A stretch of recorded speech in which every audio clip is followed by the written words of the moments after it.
বাংলাদেশ কৃষি নির্ভরশীল দেশ, কিন্তু আমরা কৃষিকাজকে ভালোবাসি না, আমরা ভালোবাসি অন্যের গোলামি করা। তো সেই দিক থেকেই বলতে চাই যে যেহেতু বাংলাদেশ কৃষি নির্ভরশীল দেশ, আসেন সবাই মিলে কৃষিকাজ করি।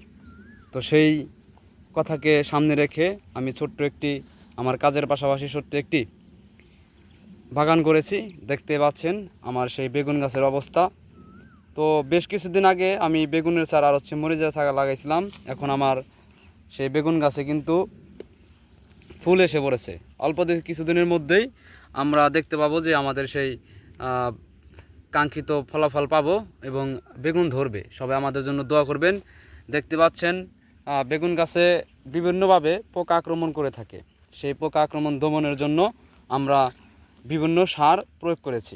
দেখতে পাচ্ছেন আমরা এই জায়গায় 5টি আইটেম মিলে মানে 5টি আইটেম মিলে আমরা সার মিক্সার করে আমরা বেগুন খেতে দেওয়ার চেষ্টা করছি, যেগুলো কি করবে, বেগুন গাছের নিচে যে পোকামাকড় থাকবে সেগুলো দমন করবে। আর যে গাছের যে পাতাগুলো দেখতে পাচ্ছেন যে ভেঙে পড়ে যাচ্ছে, মানে মরা ধরেছে, এর জন্য আমাদের স্প্রে করতে হবে।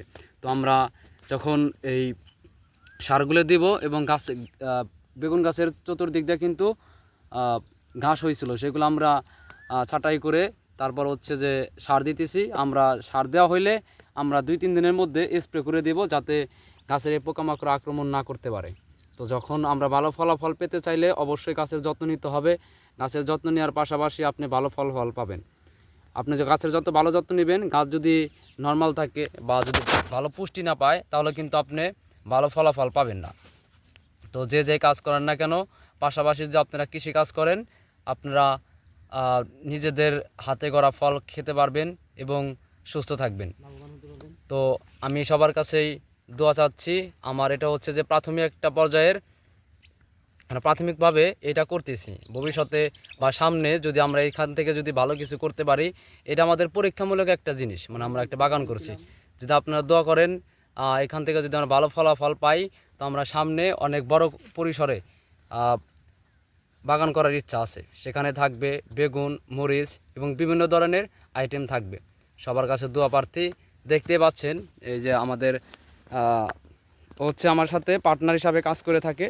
তো আমরা 3 জন মিলে ছোট্ট একটি বাগান করেছি। তো এর আগে আমরা কিন্তু দেখতে পাচ্ছেন যে আমরা রসুনের চাষ করেছিলাম, আমরা কিন্তু সেখান থেকে ভালো ফলাফল পাইছি।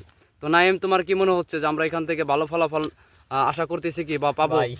আল্লাহ সবাই আমাদের জন্য দোয়া করবেন, আমরা যেন এই জায়গা থেকে এগিয়ে যেতে পারি।